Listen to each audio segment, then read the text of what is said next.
Okay, hello everyone. I'm Oliver Reichardt. I'm Director of Fellowship here at the RSA, and I'm delighted to welcome you to today's Thursday talk. Just before we begin, can I ask you to make sure your mobile phones are switched to silent, which I've just done, and that we're filming today and live streaming through the web. So welcome to all those who are tuning in online. And there's a reminder that the hashtag is RSA Change if you want to get involved in the discussion on Twitter. Now, housekeeping notice is over. It's my great pleasure to introduce this afternoon's special guest speakers. In the field of persuasion and influence, Robert Cialdini is the world's most cited living social psychologist and the author of the seminal work on behavioral science, Influence, the Psychology of Persuasion. He is currently Regents Professor Emeritus of Psychology and Marketing at Arizona State University, and he consults, writes, and broadcasts across the world. Dr. Cialdini is joined today by Steve Martin, a Royal Society-nominated author in the field of influence and persuasion. Steve is the international best-selling author of Yes, 50 Secrets from the Science of Persuasion, written with Robert and Dr. Noah Goldstein. His business columns are read by over 2.5 million people every month, and his work applying the behavioral sciences to real-life challenges features globally in the media. Together, Robert and Steve have co-authored a new book, The Small Big, Small Changes That Spark Big Influence. In the book, and in their talk here today, they reveal the small changes that make the biggest impact when persuading others, and show how we can make the best use of this knowledge to create positive change across organisations, industries, and wider society. We're absolutely delighted to have you both here with us today, so without further ado, please join me in welcoming Robert Cialdini and Steve Martin. All right.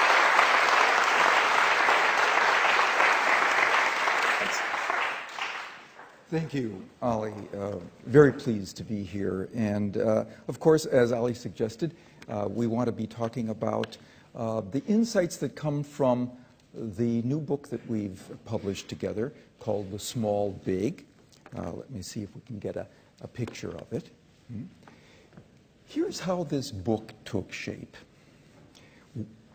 All of the authors, Steve, my colleague Noah Goldstein, and myself, speak about the psychology of influence and the factors, the fundamental human tendencies that channel people toward assent when one or another of these principles of influence is present in a communication, in a situation. They inform people toward yes. So as we talk about these principles, usually from stages in front of audiences, we all notice the same thing.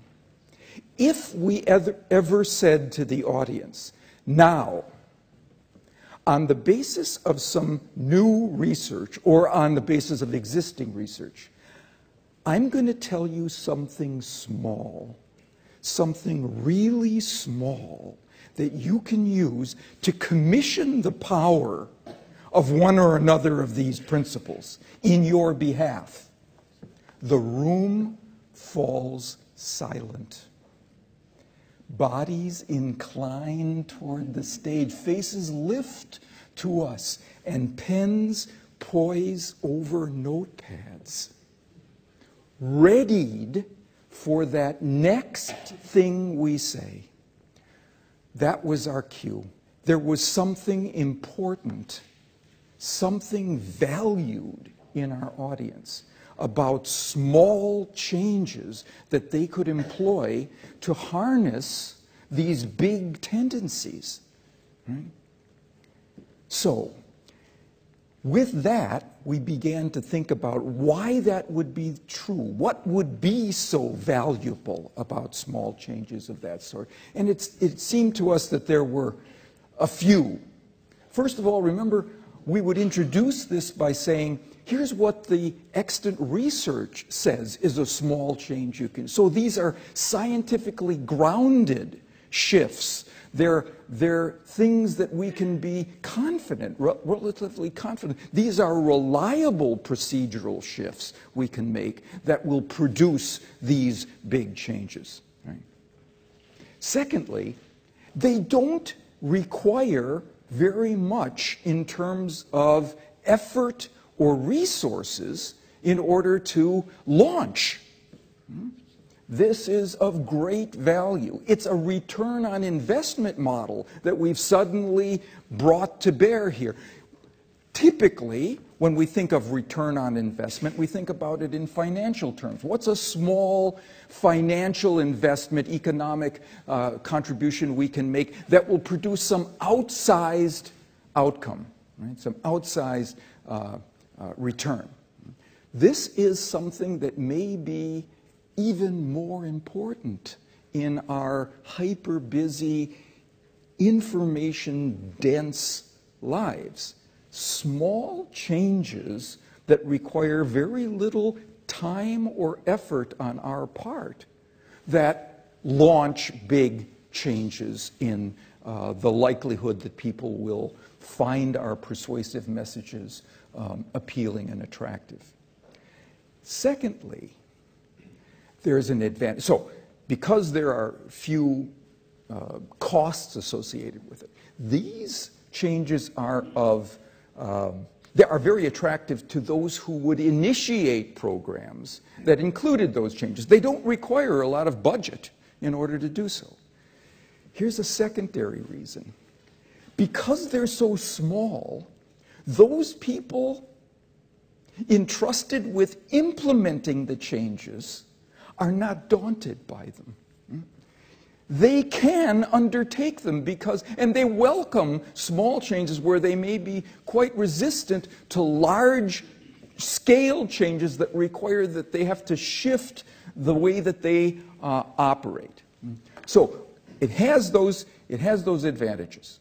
So we reckoned this may be why people were inclining toward us when we mentioned this possibility. Now, let's ask a question.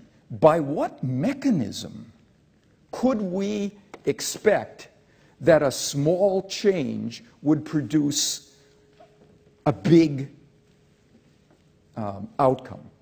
How could that work? Here's what we've decided. It's that small change doesn't have the power, it launches the power, it triggers the power of something that's already stored inside us, in the way that we could flip a switch in the basement of a football stadium and a bank of lights around the stadium would go on, not because the flick of the switch was forceful in any way. It's because it commissioned, it launched, it triggered the power of force that was already installed in the system. Well, those big principles of influence that we were talking about are those installed factors. What this book is about is the smallest changes that will launch, that will commission those energies in our behalf. So, with that, let me turn things over to my co-author, Steve Martin, who's going to tell us about, give us some examples, both of large, existing, powerful tendencies inside people and triggers of the small, big variety that we have documented in our book. One of the things that seems to be a source of constant fascination is this idea that whilst there may be tens of thousands of different individual influence and persuasion strategies, we can largely categorize the most successful of these strategies into one of just three core motivations, core desires inherent in each and every one of us. The first is this desire, this motivation to make efficient decisions in the most rewarding way possible. The second is this idea that we want to make decisions and behave in ways that affiliate us with others and gain their approval.